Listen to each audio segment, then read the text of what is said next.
Man, I didn't know it was going to be such a big deal that I started a second channel. I'm seeing comments constantly either on this channel or my second channel that are like this. I'm still confused on why Jeremy has two channels. I don't see the difference in the type of content. It seems like it's just dispersing viewers and it's more confusing. I'm seeing comments like that constantly, and I didn't think this was going to be that big of a deal. I started a new channel a couple weeks ago, and I thought it would just be like, oh, I have a second channel type thing, but I have so many people reaching out in the comments asking about this. I've had almost every single YouTuber in the stock market space or business space like email me or DM me within the past couple weeks. Hey, what's the move? Why'd you start a second channel? And I'm like, why is it such a big deal? It's kind of funny to me, but I want to get into the truth on why I actually made this move, okay? And I've seen a lot of conspiracy theories. I thought we'd go over some of the conspiracy theories on why I decided to make this move, and then we'll get into why I actually did it, okay? Number one is people are saying, oh, he must have got taken off of Google Preferred or something like that. First off, I don't even know if I was ever in Google Preferred. I could be in Google Preferred. I have no clue.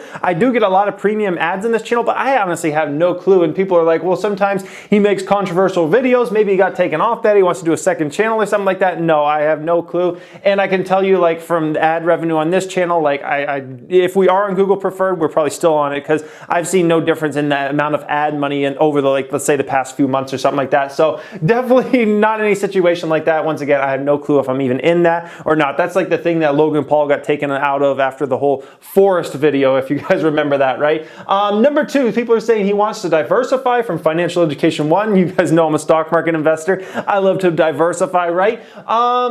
Definitely not in terms of diversity, like a diversity type move. Like, oh my gosh, like what if my channel got taken away or something like that? No, I already have, diversified income streams and things like that. I already have a pretty big Instagram audience. So if I'm just looking at it as, oh, I have to diversify, no, that's another false conspiracy theory. Number three, people are like, he's going to use Financial Education 1 as a sponsorship channel now. I'm like, that's probably the funniest one. I've never done a sponsorship ad ever in the history of this channel, and I probably never will. The only thing I sponsor my channel by is my courses and things like that. So definitely not planning on using Financial Education 1 as a sponsorship channel. I have companies reach out to me every single day, and I've never done one ever, and I probably never will, okay? Number four, he's going to abandon Financial Education 1. That might be the craziest one of all these. Like, to say I'm going to abandon like the channel I built from the ground up, like 280,000 plus subscribers, a channel that gets hundreds of subscribers every single day, day in and day out, like to abandon that, that's absolutely crazy, okay? So those are funny conspiracy theories. Those are kind of the ones I've been seeing and whatnot.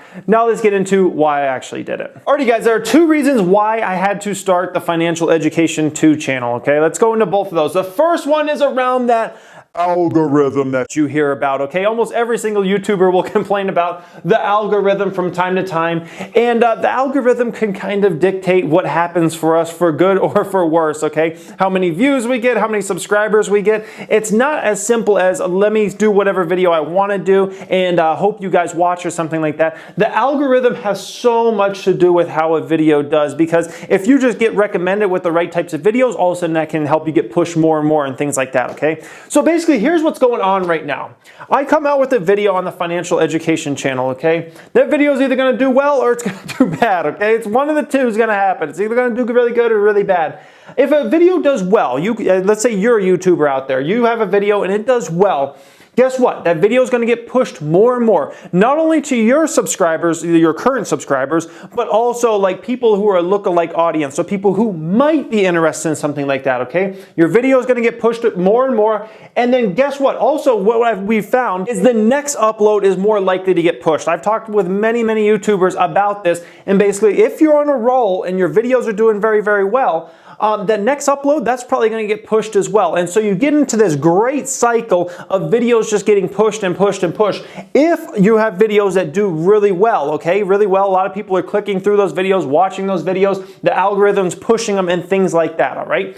Now, on the flip side, if you come out with a video and it does bad, okay, it doesn't really get a lot of views, then that video is not going to get pushed to more subscribers, and it's going to hurt the video even more. And what I've also talked about with a lot of YouTubers is is we found that the next upload doesn't get pushed nearly as hard either. So if you're on a roll and your videos are doing great, your next upload gets pushed to a ton of subscribers initially. It helps that first hour views. The first hour views push more and more views and things like that. If you don't have it, if things just start snowballing the wrong way. I want to go through a couple channels, for instance, here. This is no shade at either one of these YouTubers. I even blocked out their names and whatnot because I don't, want to start any beef or anything. And these people are doing great. But I just want to illustrate the point of basically the algorithm going bad for you versus kind of like going good, okay? So if we look at this first channel, this individual has over 500,000 subscribers, absolutely massive amount of subscribers. But if you look at the views they're doing, it's not good, okay? It's really bad, especially for that type of, amount of subscribers. 4,000 views on a video that came out 8 hours ago, that's really bad. A video that's almost out for, 22 plus hours, 11,000 views, that's really, really bad for that amount of subscribers. 5,000 views for a video that's been out for 2 days, that's horrible. That's just the bottom line. That person's out of favor with the algorithm, and every video they put out, it's not getting pushed. It's not getting pushed to their subscribers, and that's why you see a really low view count per subscribers, okay? If we look at another channel, this channel has around 400,000 subscribers. 1,000 views on a video that was out 5 hours ago, that's, obviously really bad for that amount of subscribers. A video that came out 3 days ago, 3.7 thousand views, 8.3 thousand views on a video that was 5 days ago, 4.6 thousand views on a video that has come out a week ago on nearly 400,000 subscribers.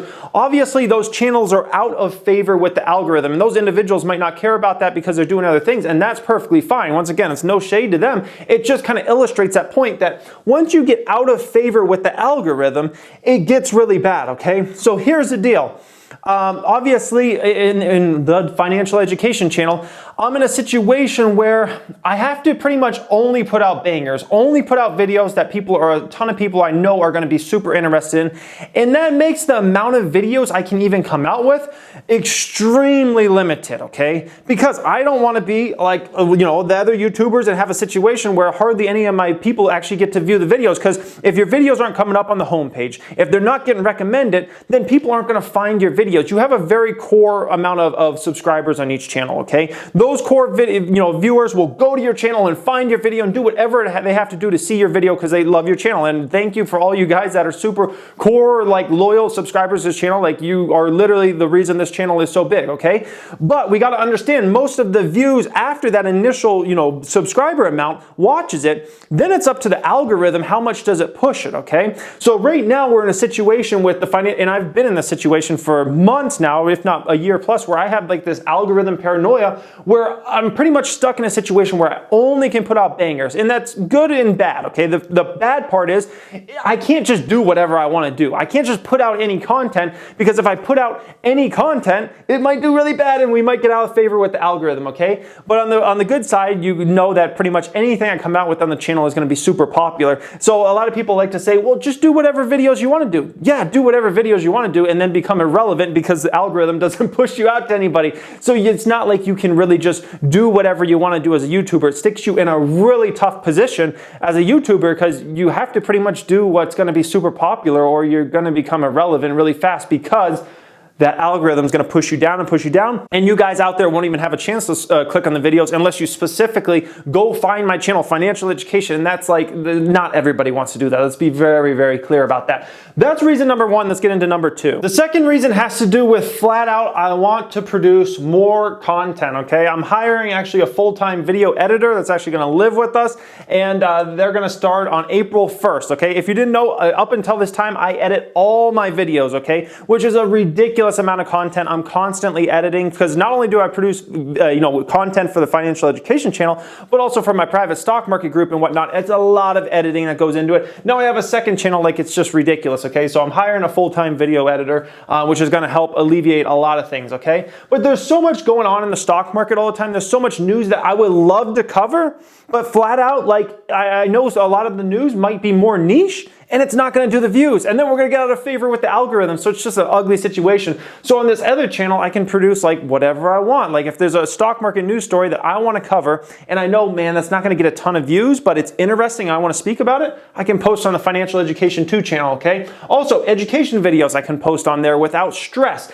The bottom line is on that channel, I don't care. Like there's no like amount, like on the Financial Education channel, I'm like expected, like I have to get 20,000 or 30,000 views within the first 48 hours or it's like a failure. On Financial Education 2, like literally, I could get 3,000 views, 5,000 views, 10,000. I don't care. It doesn't matter. There's no like fear of, oh, I might go out of favor with the algorithm or something on that channel. So that's a great thing. I can just put content up on there, whatever I actually want to do, whether it's a popular subject or it's a more niche subject. And that's kind of what you've seen on the channel so far. You see some stuff that might be a little more popular, some stuff that's more niche, some stuff that's more education focused, where the Financial Education channel, it's hard for me to even do a lot of education videos now because a lot of those education videos don't do the views. And guess what happens when you don't do the views? You get out of favor with the algorithm and you slowly start to get to a place where you're like lucky to get 1 or 2% of your subscribers to even watch videos because they're just not getting them in their feeds. They're just not getting them on the homepage. They're not getting them on recommended and so on and so forth.